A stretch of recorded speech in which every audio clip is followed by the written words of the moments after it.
This reading is a collection of thoughts from Lisa Crome, Sue Monk-Kidd, and Joan Didion.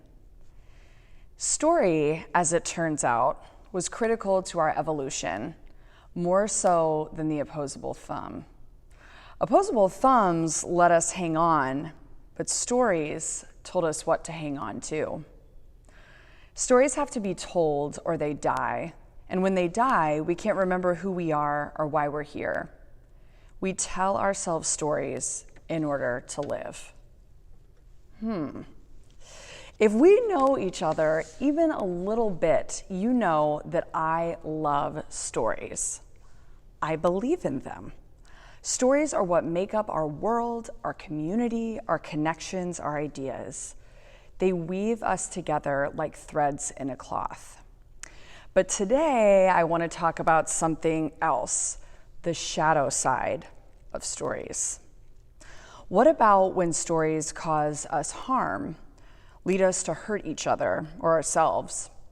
When they help us fool ourselves, distort our truths, and muddy what we know about others. Stories are sticky, and that's why they survive throughout time. That's why they hang around, get passed down, stand up against history. Stories are sacred when they build bridges, make people realize their sameness, clear up our confusion, and make sense of time. But what about when they tear us apart? Especially when we don't understand a story the way that we think we do. Let me give my own example. Examples like this are easy to come by because I am a mom. Motherhood is full of joy and wonder, but it's full of a lot of other things as well. Roger.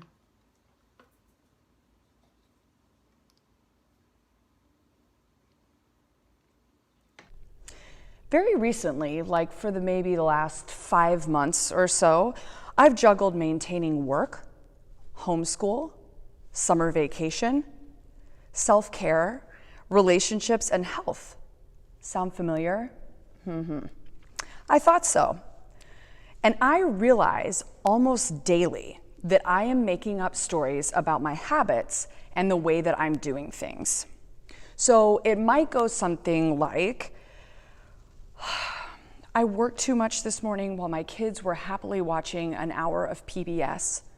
And then I was still thinking about that work thing when we were playing happily in the yard together several hours later. Did they see me send that text message to connect to another adult human? That is not a nurturing story. And the story becomes, I am a distracted, not present mother trying to run my business on my bathroom breaks. It is so not helpful. But what if there was a sacred version of this same story and this same situation? Something like, I am a caring mom and a creative and a business owner who is juggling a lot of things at one time. I am sharing this experience with a lot of people around me, and I'm doing my best. We are happy and we're healthy. Now that is a very different story. In meditation, they talk about the monkey mind. And monkey mind is when you can't get your thoughts wrangled quite enough to chill out and find your center and a little bit of grounding. In my experience, this is also what ruminating thoughts feel like. It might look a little something like this.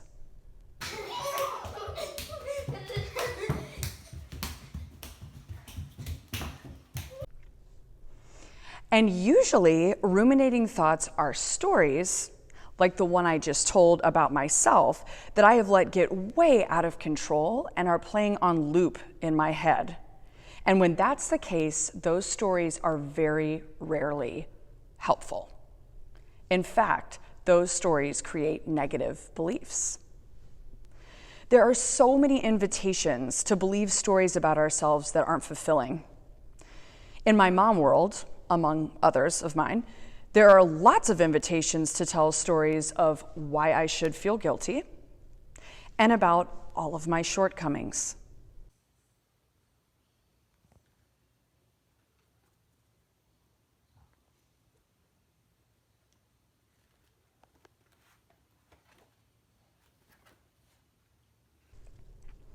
I hope this feels relatable, but to your own specific experience. Here's what can get as equally dangerous as telling tough stories about ourselves. We cook up stories about other people too. People we love who are close to us, and those who are strangers or might even just feel or be different than we are. For example, what might we say about people that we love that hold them back, or hold us back from seeing them most clearly? What stories are white people seeing more clearly now as injustices are unveiled in ways that don't allow Black and brown stories to be silenced anymore? And what untrue stories had we made up in their places? What stories about our lack of trust and growth and unity have we crafted during this pandemic, even if they're built out of a very legitimate fear during this unique time? What stories do we make up about people that we love? Just like our personal stories, these can become dangerous, limiting beliefs. I'll never forget the day that I walked into UCG for the first time back in 2005 as a college student. And I heard Sandy Reimer preaching beautifully and prophetessly, like she does with such grace and beauty, on sin and evil. I thought I was in for a doozy on my first foray into this infamously progressive church.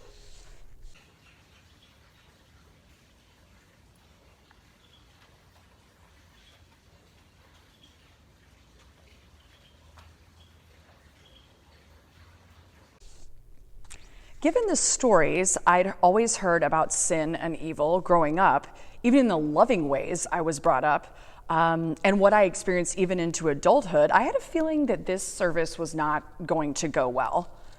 But then Sandy said something that completely blew up all the stories I'd heard about what sin and evil were in my life. Sandy said that sin is whatever I do or fail to do that separates me from God and from nature and from the human family to which I belong. Wow, that was a life changer for me because it changed the story. It changed the story of what I thought I knew. It changed the story of what I thought was good and bad. It changed the story of my own agency over my own personal spirituality. She went on to say that sin is our brokenness, both individually and collectively, a brokenness that separates our spiritual selves. The spiritual self might be things like love, kindness, patience, generosity, our own gifts of the Spirit. So sin then would be anything that separates us from those gifts, like violence, intolerance, meanness, distrust, and pride.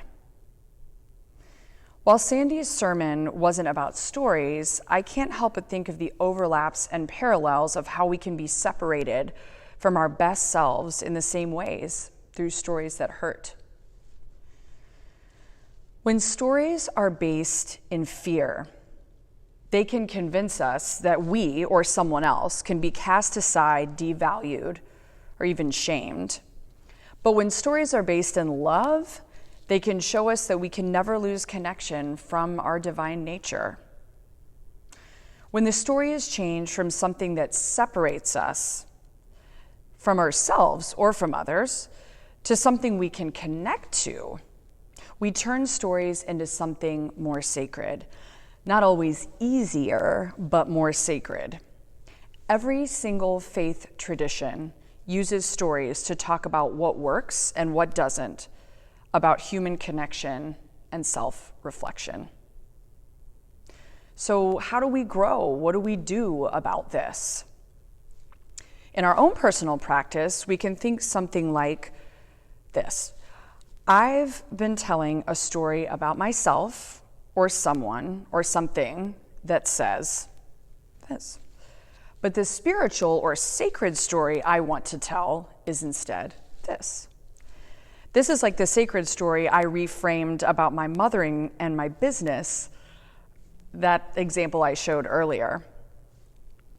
Let's hear what a few friends from UCG had to say. I've been telling a story about myself that says I'm weak, needy, and too fragile to help others. But the spiritual story I want to tell is that weakness can transform into strength and that I am strong. So I recently started a new position at my work, North Florida, and I am now the occupational therapist in the NICU, the Neonatal Intensive Care Unit. And I think the story I've been telling myself the past few weeks in there is that I don't know anything and I'll never figure it out, and the other OT in there is just so much more well qualified, and what am I doing in there? So that's the story that I've been telling myself. However, I read this in the Daily Word, and today's is believe. So I thought it was perfect because the story I was telling myself is that I'm not capable and I'll never figure it out. But this is what I believe. I believe I am wonderfully made. What I believe about myself determines my capacity to grow. I connect with my full, confident expression and engage the circumstances of life with poise and tenacity. I believe in myself as a spiritual expression of infinite intelligence, and I meet every challenge with courage and strength. As I take this time to quiet my thoughts, I replace any self-doubt with the belief that I am the image and likeness of God, wonderfully made. I believe that I possess all of the talents and abilities I need to overcome my limitations. My powerful and joyous contribution to the world's good is possible because I believe myself to be a conscious agent for beneficial change. I make valuable contributions to the spiritual evolution of humanity. So that's the story I'm now telling myself. Story about myself that says I'm retired. I don't have to do anything. But the spiritual story I want to tell is I've got a lifetime of accumulated experience and developed skills I'm ready to use in a new way. The story I've been telling myself is that I'm trapped by negative beliefs about myself and life, by destructive actions that I've taken that have had consequences that are painful. The old story I've been telling myself is that I'm incapable of changing. But the spiritual story I would like to tell is that I am transforming all of the time, and that all that darkness actually is a great source of strength for me, and also can lead to me helping other people. The spiritual story I would like to tell is that I am free. I've been telling a story about myself that I'm not good with kids, that they scare me, or worse, that they start to cry or run away from me whenever they see me coming. But the spiritual story I want to tell is that there are many kids with whom I've been a trusted soul, and several of whom never actually ran away from me, unless, of course, I was purposely chasing after them. We can also help the people we love by using the same kind of practice with them. Maybe we use something like, I feel like maybe you've been telling a story that you doubt yourself. The sacred story I see is that you are lovable, exciting, and always capable. And maybe we can even use this kind of practice for the world. Something like, our story right now is that we are tired, and maybe it's all a little bit too much. But the spiritual story we want to tell is that there is hope, and we are resilient, and that time working towards something better is time well spent. We can ask more questions, listen more intently, employ more empathy. This is its own form of advocacy and activism. The good news is, when we wake up to the fact that stories can actually be hurtful, nothing has to change about the purpose and the goal of using stories in our lives. They still work in the same way, bringing us awareness and clarity. Attuning ourselves to notice when we've made something up that hurts us or someone else just gives us more skills to see the world with a little bit more truth. When we can use the shadow side of stories to show us that we didn't understand something in the way that we thought we did, we can create more understanding. The words of Hafez that Shauna read at the beginning of this service are beautiful and powerful because they're calling us out of who we really are. He calls, "I have fallen in love with someone who hides inside you. We should talk about this problem. Otherwise, I will never leave you alone." It feels like he's inviting us, like the divine does all the time in so many ways, to do that from within and beyond to others, bringing us from the separation to the sacred. Amen.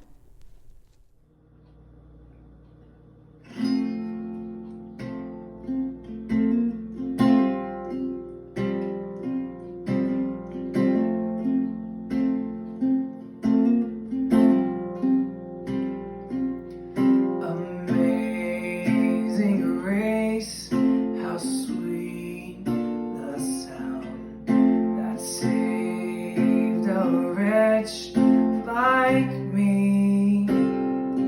I once was lost, but now I'm found. Was blind, but now I see.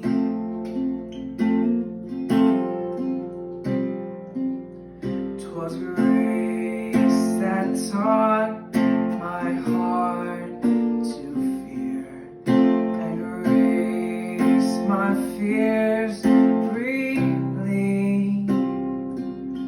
How precious did that grace appear the hour that I first believed.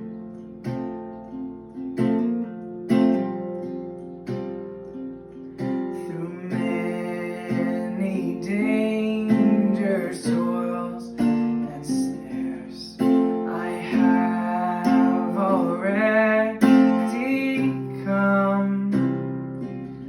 'Twas grace that brought me safe this far, and grace will bring me home.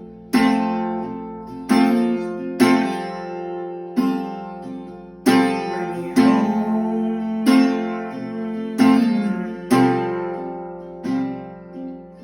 When we've been there 10,000 years, bright shining as the sun, we've no less day to sing God's praise. And when we first begun,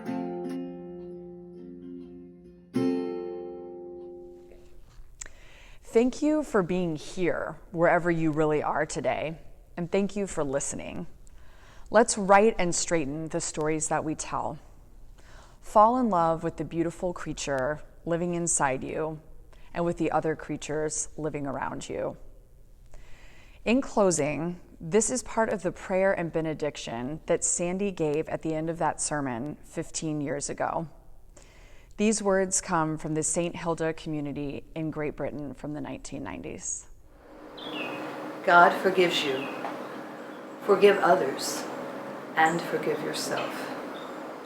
Take this forgiveness seriously and live with loving kindness.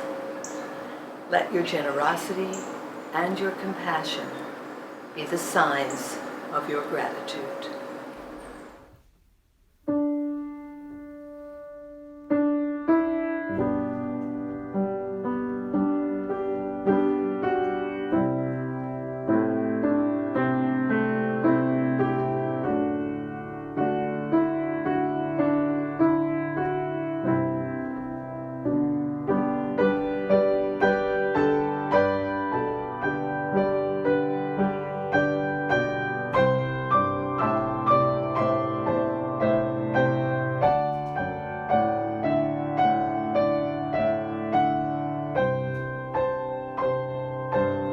Thank you for joining us at the United Church of Gainesville today. To learn more about who we are and what we believe, and to support our ministry, please visit ucgainesville.org.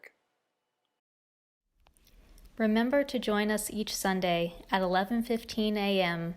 for Sunday seminars on Zoom. The link can be found in your email bulletin.